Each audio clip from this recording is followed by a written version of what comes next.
Todo comenzó con esa maldita guerra de Vladimir Merino Barrera.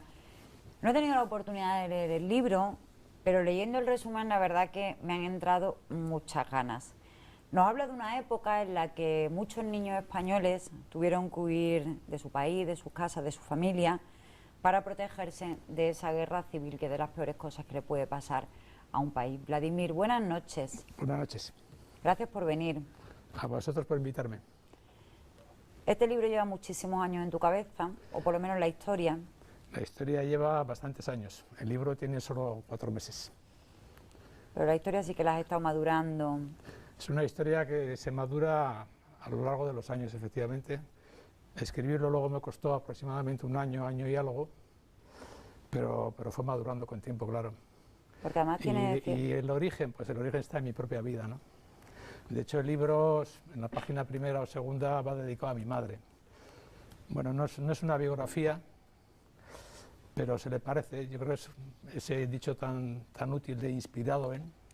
Está inspirado un poco en la historia de mi madre, que es la historia de 4.000 niños que fueron a la Unión Soviética durante la Guerra Civil Española, escapando de los bombardeos, en este caso de Bilbao, y se fueron con la idea de que en cuanto terminara la Guerra Civil poder volver a casa con sus padres y con sus familias.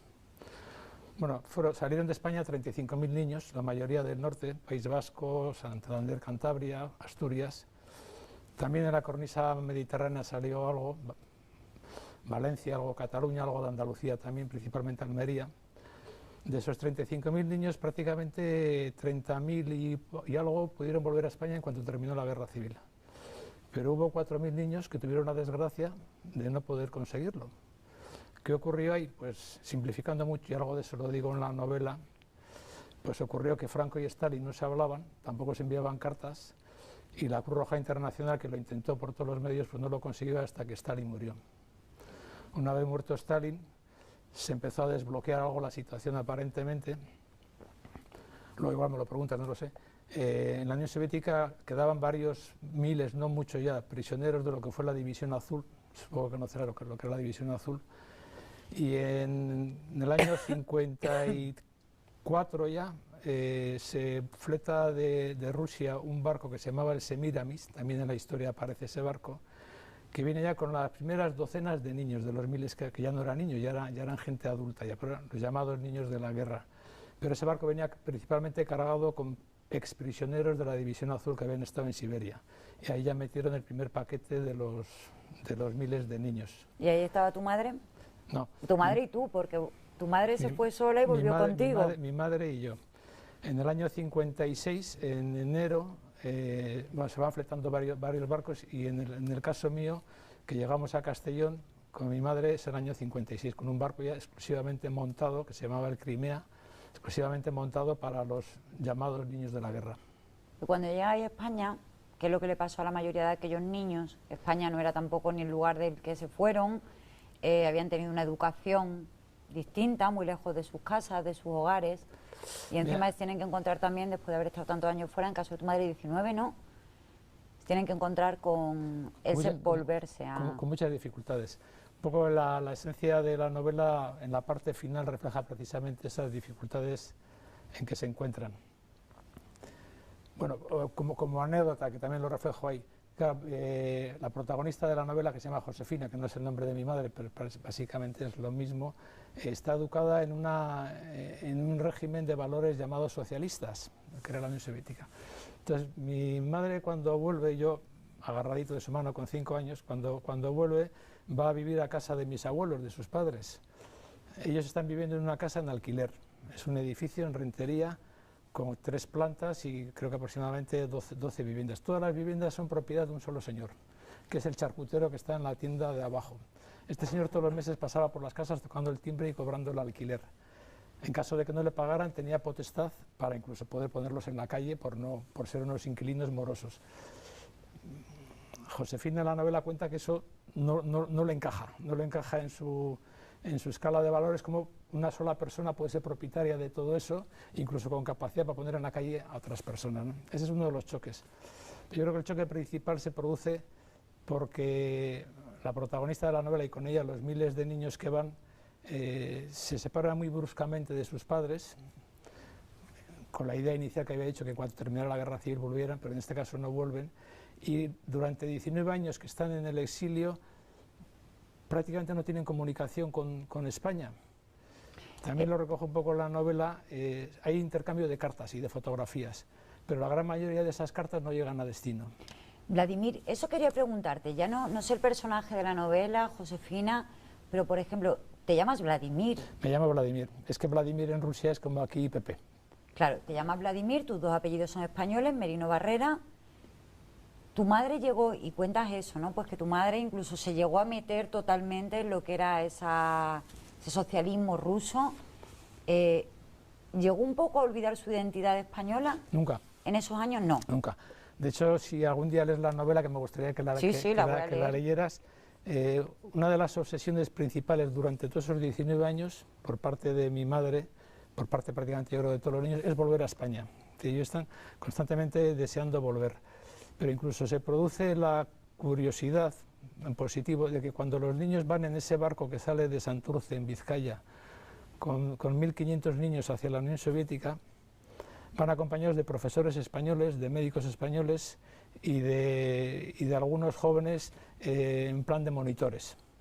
Cuando llegan a Rusia, que llegan por el norte de Europa en un barco bastante calamitoso, y llegan a lo que ahora se llama San Petersburgo, entonces se llamaba Leningrado, pues todos los niños los reparten en grupos de aproximadamente 100, 200 niños, nunca van a vivir a casas particulares, no, siempre están en colonias, y desde el primer momento los maestros que van les van dando la educación en castellano, y según van aprendiendo el ruso, van cambiando.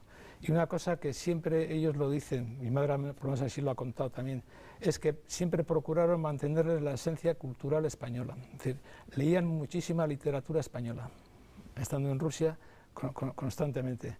¿Qué había detrás de eso? Posiblemente habría intereses políticos, tanto Vladimir, en un sentido como en otro, pero no llegan a perder esa esencia. Pero siempre ellos estaban deseando volver a España. Tú supongo que no tendrás recuerdos de aquella época, ¿no? Serán muy vagos porque volviste muy pequeñito. Volví con 5 años y yo no sé si mis recuerdos son que me los ha contado mi madre o que verdaderamente son recuerdos. Es una mezcla de cosas ahí. Recuerdos pocos. Incluso el idioma lo llegué a perder. Con los años, tu madre, ¿cómo recordaba aquella época? Cuando os contaba cosas, porque en este caso Josefina le cuenta a su nieta, sí, ya bastante mayor, tiene sí, la necesidad de contarle toda esa peripecia que vivió. ¿Tu madre lo recordaba con cariño, con pena? Algo refleja en el inicio de la novela. A mi madre le costaba mucho hablar de estos temas, pero como a mi madre, a todos los que he conocido, que conozco algunas situaciones similares, a todos les cuesta muchísimo hablar de este tema. ¿Por qué? Ellos cuando llegan a España llegan con mucho miedo. De todas formas, te voy a decir una cosa, Vladimir. En mi familia no hubo, que yo sepa, ningún niño de estos. Pero tampoco durante muchos años no se hablaba de la guerra. Es que es lo mismo. Ni de la guerra, ni era como tema tabú. Y mi madre cuenta eso, mi madre es de un pueblo de Málaga, que no se hablaba de la guerra. Sí. Y en este caso de los niños de la guerra hay un desconocimiento prácticamente total. Yo he pretendido un poco con esta novela poner a la luz lo que era un poco esa historia. Se me ha dado la circunstancia cuando alguna gente que antes de escribir la novela hablaba con ella, pues alguna señora que me dice, ¿y tu madre estuvo en Rusia? Pues sí, mi madre estuvo en Rusia. Pues no sabía que habían ido mujeres en la División Azul, es decir, lo mezclaba, ¿no? Incluso hay quien me ha llegado a decir niños de la guerra, pero de Sarajevo, ¿de qué guerra, no? Un desconocimiento total. Yo creo que 40 años de dictadura han contribuido a que eso se silenciara, ¿no? Hubo algunos esfuerzos, algunos intentos ha habido. Existe alguna biografía de alguna de las personas que estuvieron allí. Hubo un director de cine que se murió no hace mucho, que se llamaba Jaime Camino, posiblemente suene, que hizo un documental hace unos años sobre el tema, pero en plan literatura prácticamente que yo sepa no hay nada. Creo que en esto soy pionero. La literatura es una forma de transmitir conocimientos de la historia importante. Yo en las presentaciones que he hecho ya varias, una de ellas en Fuengirola, en casa, en el negocio de mi amigo José María Córdoba, Mr. Ross, ¿no? Mr. Ross, Mr. Ross, una cosa preciosa, encantadora. Ha sabido mezclar la cultura gastronómica con la cultura en general, lo ha hecho muy bien. Entonces, en esta presentación siempre digo que a través de la literatura se conoce historia y que seguramente no conoceríamos la historia de hace 400 años de España si Cervantes no hubiera escrito el Quijote de la manera que lo escribió, o que tampoco conoceríamos las guerras napoleónicas si Tolstoy no hubiera escrito Guerra y Paz, o si Benito Pérez Galdós no hubiera escrito Los prisioneros nacionales. La literatura es una buena forma de transmitir conocimientos. Ese era un poco el sentido de todo. Comenzó con esa maldita guerra. ¿Dónde lo podemos comprar? Bueno, se puede comprar también en Mr. Ross, se puede comprar, tienen ahí un par de librillos o tres, y en principio se puede comprar en cualquier librería. Otra cosa es que en ese momento en la librería no lo tengan porque la editorial es una editorial más o menos pequeña y tampoco tiene una distribución bestial, pero existen las librerías, y si no lo existe en la librería de Fongirola, la librería de turno se encarga y en 48 horas la tienen. También en Casa de Libro, en Amazon se pueden comprar. Bueno, pues una opción, un regalo, ¿no? El sábado es el día del libro, el día de San Jorge. Claro que sí.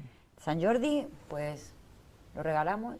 Regalado. Y además también regalamos un poco de historia. Dicen que todos los pueblos deberían conocer su historia, sí, ¿no? La historia no hay que olvidarla, y la olvidada hay que recuperarla. Para no repetirla, en muchos casos. Correcto. Pues muchísimas gracias, Vladimir. A ti.